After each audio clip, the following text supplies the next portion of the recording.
میرے میٹھے میٹھے اسلامی بھائیوں،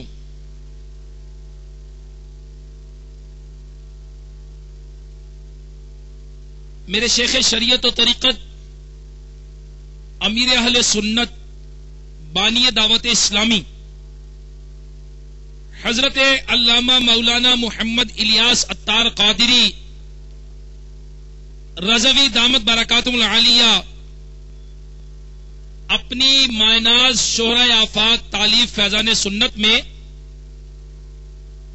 فیضان درود و سلام میں فرمان مصطفیٰ صلی اللہ تعالی علیہ وآلہ وسلم نقل کرتے ہوئے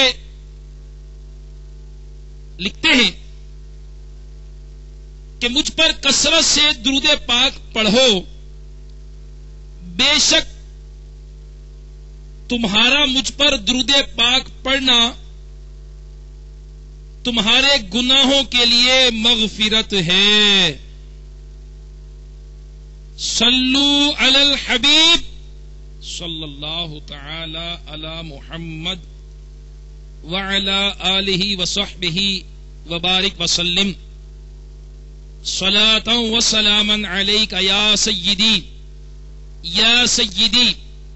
یا مکی یا مدنی یا عربی یا قرشی یا ہاشمی یا مطلبی یا رسول اللہ صلی اللہ تعالی علیہ وآلہ وسلم۔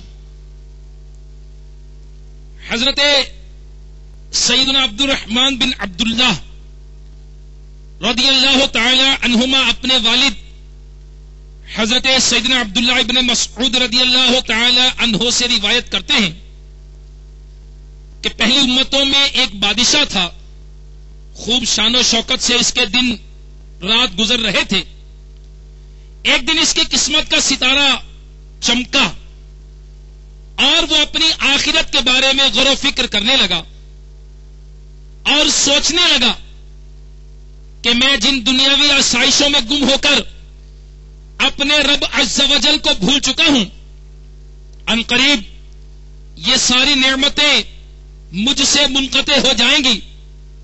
میری حکومت و بادشاہت نے مجھے اپنے پاک پروردگار عز و جل کی عبادت سے غافل کر رکھا ہے۔ چنانچہ وہ رات کی تاریکی میں اپنے محل سے نکلا اور ساری رات تیزی سے سفر کرتا رہا۔ جب صبح ہوئی تو وہ اپنے ملک کی سرحد عبور کر رہا تھا۔ اس نے ساحل سمندر کا رخ کیا اور وہیں رہنے لگا۔ وہاں اینٹیں بیچ بیچ کر جو رقم حاصل ہوتی اس میں سے کچھ اپنے خرچ کے لیے رکھتا، باقی سب صدقہ کر دیتا۔ اسی حالت میں اسے کافی عرصہ گزر گیا۔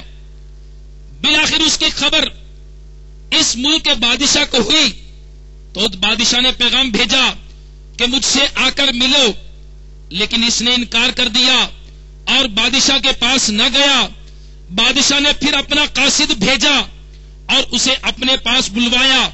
اس نے پھر انکار کر دیا اور کہا کہ بادشاہ کو مجھ سے کیا غرض اور مجھے بادشاہ سے کیا کام، میں اس کے پاس جاؤں۔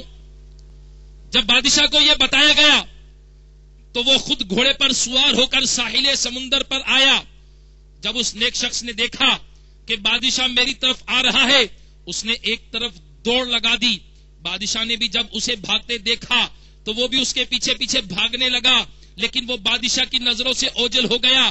جب بادشاہ اسے ڈھونڈ نہ سکا تو اسے بلند آواز سے کہا کہ اے اللہ عز و جل کے بندے، میں تجھ سے کچھ نہیں کہوں گا، تو مجھ سے خوفزدہ نہ ہو، میں تجھ سے ملاقات کرنا چاہتا ہوں۔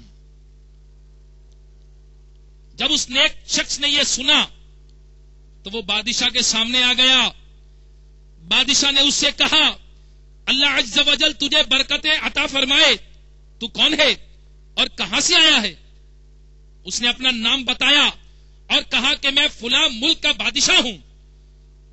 جب میں نے غور و فکر کیا تو مجھے معلوم ہوا کہ میں جس دنیا کی دولت میں مست ہوں یہ تو عنقریب فنا ہو جائے گی، اور اس دولت و حکومت نے مجھے غفلت کی نیند سلا رکھا ہے۔ چنانچہ میں نے اپنے تمام سابقہ گناہوں سے توبہ کی اور تمام دنیاوی آسائشوں کو چھوڑ کر دنیا سے الگ تھلگ ہو کر اپنے رب عز و جل کی عبادت شروع کر دی. اللہ عز و جل میری اس کاوش کو اپنی بارگاہ میں قبول و منظور فرمائے. جب بادشاہ نے یہ سنا تو کہنے لگا میرے بھائی جو کچھ تو نے کیا میں تو اس سے زیادہ اس کا حقدار ہوں. یہ کہتے ہوئے وہ گھوڑے سے اترا اور اسے وہیں چھوڑ کر اس نیک شخص کے ساتھ چل دیا. چنانچہ وہ دونوں بادشاہ ایک ساتھ رہنے لگے اور اب وہ ہر وقت اپنے رب عز و جل کی عبادت میں مصروف رہتے اور انہوں نے دعا کی اے ہمارے پروردگار عز و جل ہمیں ایک ساتھ موت دینا. چنانچہ دونوں کا ایک ہی دن انتقال ہوا اور ان کی قبریں بھی ایک ساتھ بنائی گئیں. یہ حکایت نقل کرنے کے بعد حضرت سیدنا عبداللہ بن مسعود رضی اللہ تعالی عنہ فرماتے ہیں کہ اگر میں مصر میں ہوتا تو ان کی قبروں کی جو نشانیاں ہمیں اللہ عز و جل کے محبوب دانائے غیوب صلی اللہ تعالی علیہ وآلہ وسلم نے بتائی تھی میں ان کی وجہ سے انہیں ضرور پہچان لیتا اور تمہیں وہ قبریں دکھاتا. موت آ کر رہے گی تمہیں بے گماں آخرت کی کرو جلد تیاریاں. بے عمل غافلو سب سنو دھر کے کان عیش و عشرت کی اڑ جائیں گی دھجیاں. صلو علی الحبیب صلی اللہ تعالی علی محمد وعلی آلہ وصحبہ وبارک وسلم. میرے میٹھے میٹھے اسلامی بھائیوں حضرت سیدنا ابراہیم بن بشار علی رحمت اللہ الغفار ایک مرتبہ فرماتے ہیں کہ ایک مرتبہ میں حضرت سیدنا ابراہیم بن ادم رحمت اللہ تعالی علیہ کے ساتھ تھا. ہم ایک صحرا میں پہنچے وہاں ایک اونچی قبر تھی. حضرت سیدنا ابراہیم بن ادم رحمت اللہ تعالی علیہ اس قبر کو دیکھ کر رونے لگے. میں نے پوچھا حضور یہ کس کی قبر ہے؟ آپ رحمت اللہ تعالی علیہ نے فرمایا حمید بن جابر علی رحمت اللہ القادر کی قبر ہے جو کہ ان تمام شہروں کے حاکم تھے. پہلے یہ دنیاوی دولت کے سمندر میں غرق تھے پھر اللہ عز و جل نے انہیں ہدایت عطا فرمائی اور ان کا شمار اللہ عز و جل کے نیک بندوں میں ہونے لگا.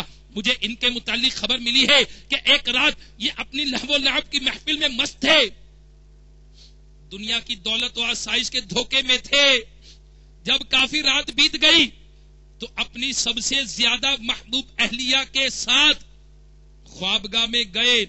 جب خواب خرگوش کے مزے لینے لگے اسی رات انہوں نے خواب دیکھا کہ ایک شخص اپنے ہاتھ میں ایک کتاب لیے ان کے سرہانے کھڑا ہے. انہوں نے اس سے کتاب طلب کی اور کھولا تو سنہری حروف میں یہ عبارت لکھی ہوئی تھی کہ باقی رہنے والی اشیاء پر فانی چیزوں کو ترجیح نہ دے. اپنی بادشاہی اپنی طاقت اپنے خدام اور اپنی نفسانی خواہشات سے ہرگز دھوکہ نہ کھا اور اپنے آپ کو دنیا میں طاقتور نہ سمجھ. اصل طاقتور تو وہ ذات ہے کہ جو معدوم نہ ہو. اصل بادشاہی تو وہ ہے جسے زوال نہ ہو.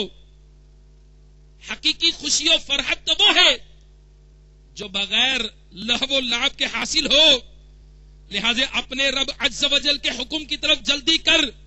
بے شک اللہ عز و جل ارشاد فرماتا ہے پارہ 4 سورہ آل عمران آیت نمبر 133 ترجمہ کنز الایمان اور دوڑو اپنے رب کی بخشش اور ایسی جنت کی طرف جس کی چوڑان میں سب زمین و آسمان آ جائیں پرہیزگاروں کے لیے تیار رکھی ہے.